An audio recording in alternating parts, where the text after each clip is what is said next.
55, du verset 10 au verset 11.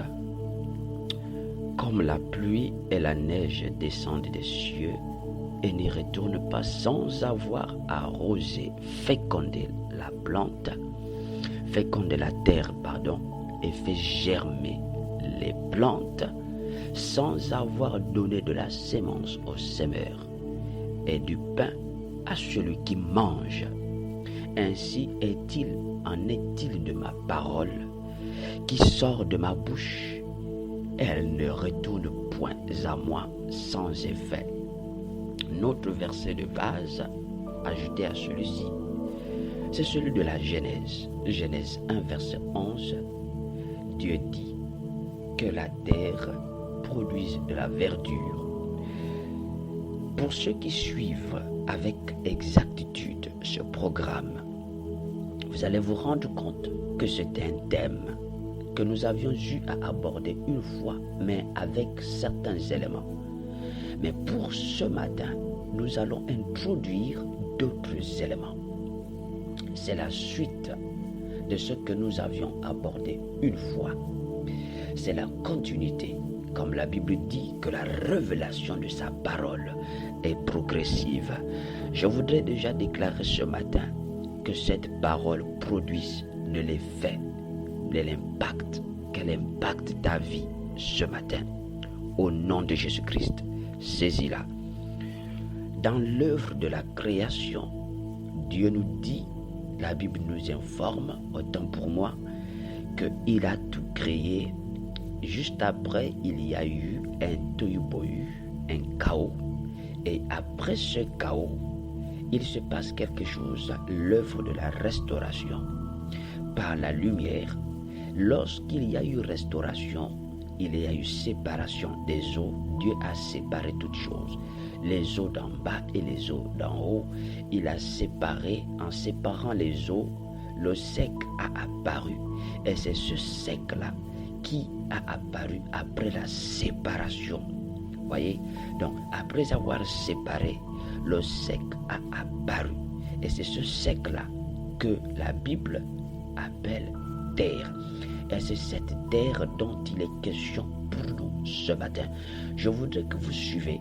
Et lorsque j'emploierai le terme terre, vous devrez comprendre aussi que le terme terre est rattaché, bien évidemment, à tout ce qui est lié à la terre. Donc, l'argent, le bois, toi-même. Vous voyez, l'homme est fait de terre. Donc, tout ce qui est lié à la terre vient de l'homme. Tout ce qui est lié à la terre vient de la terre. Donc, permettez que j'aille de manière directe pour permettre à chacun de saisir l'essentiel. Que la terre produise la verdure. Certaines personnes penseront que Dieu est en train de donner un ordre. Ce n'est pas tant un ordre. Dieu ne fait que s'adresser. Il ne fait que dire. Il ne fait que libérer. Vous voyez? Il ne fait que libérer ce qui est dans sa pensée. C'est-à-dire que ce que Dieu fait ne le surprend pas. Si Dieu te dit quelque chose maintenant, sache qu'il savait déjà qu'il allait le dire. Pourquoi? Parce que rien ne surprend Dieu. Ok? Donc, après tout ceci, il dit que la terre produise la verdure. Mais quelle terre? La terre vide. Alléluia.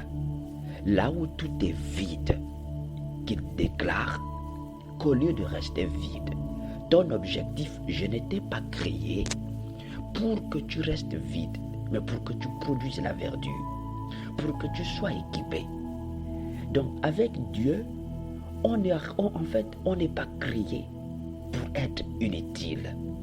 C'est pas possible. Même la terre n'est pas inutile. Tout au long de ces 2 jours qui nous restent, je vais nous partager ces quelques vérités pour que vous puissiez comprendre comment certaines personnes fonctionnent dans un sens contraire. Le problème, c'est que tu ne peux pas aller dans la bonne direction si tu vas dans un sens contraire du vent. Si tu ne vas pas, le vent souffle, il vient de quelque part pour aller toujours de quelque part. Voyez-vous?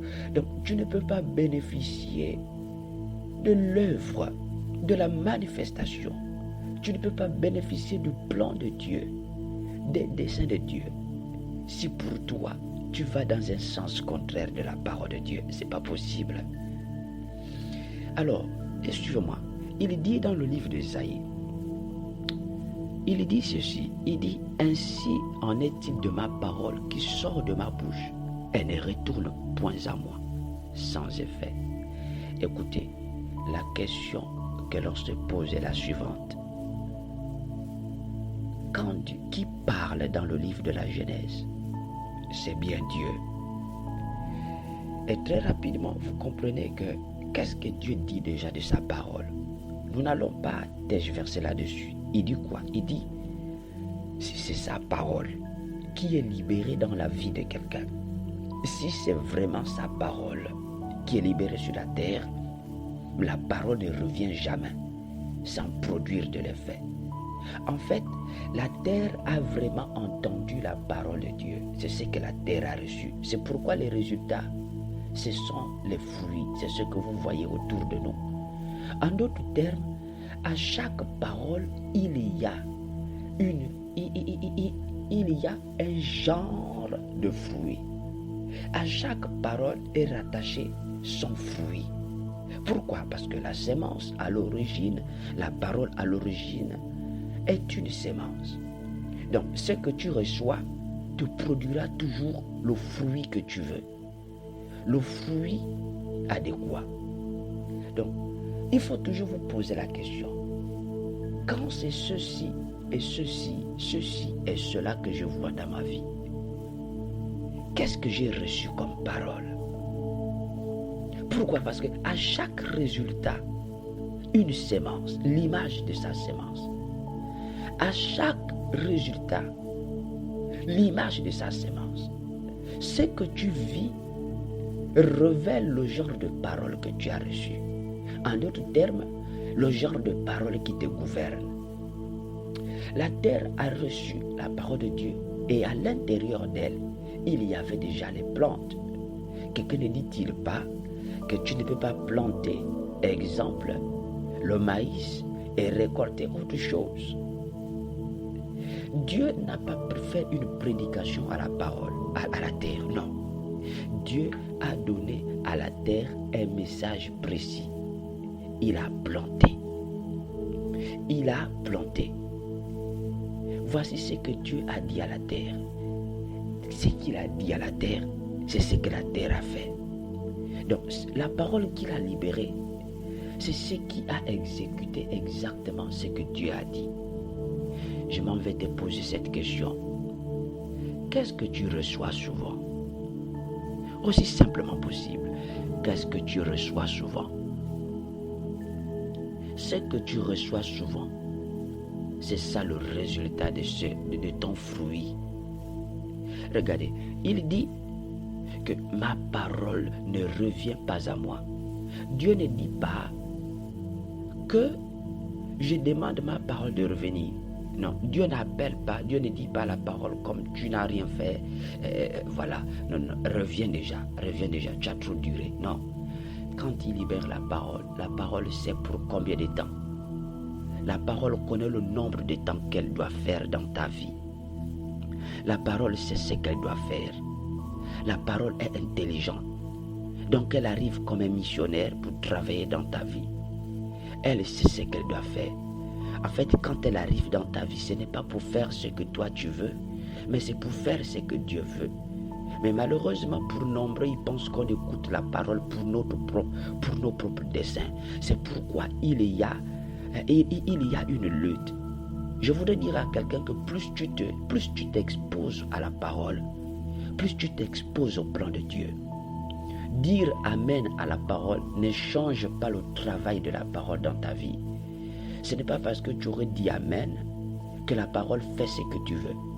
La parole ne fera jamais dans ta vie ce que toi tu veux. C'est pourquoi quand certains, après avoir écouté la parole, attendent et se rendent compte que ce qu'ils attendent met du temps, ils finissent par se frustrer. Pourquoi?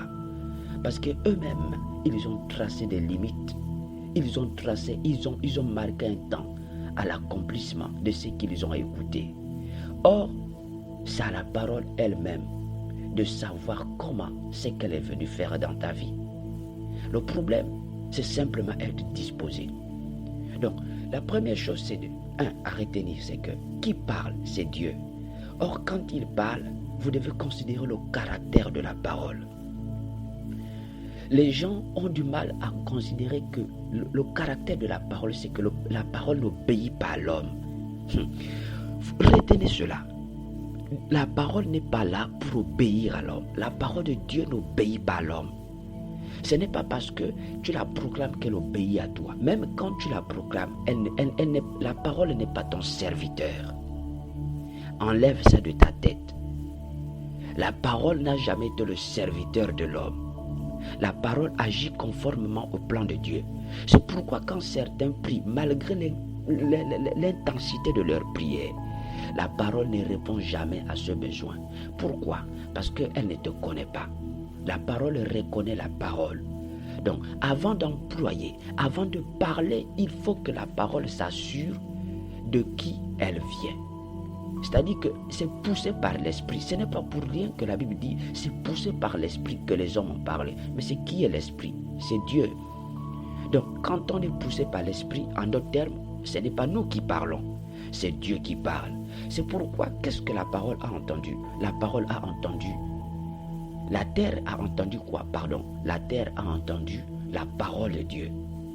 C'est la parole de Dieu qui s'accomplit. Ce n'est pas la parole d'un homme. En fait, différentes paroles, je disais, ont des buts, ont des objectifs. La parole de Dieu te produira toujours les résultats de Dieu. La parole des hommes te produira toujours les résultats des hommes. C'est pourquoi quand Dieu parle, Dieu n'a pas prêché à la terre. Dieu n'a pas fait une prédication. Ce n'est pas la prédication. Dieu ne dit pas ma prédication reviendra. Dieu dit ma parole.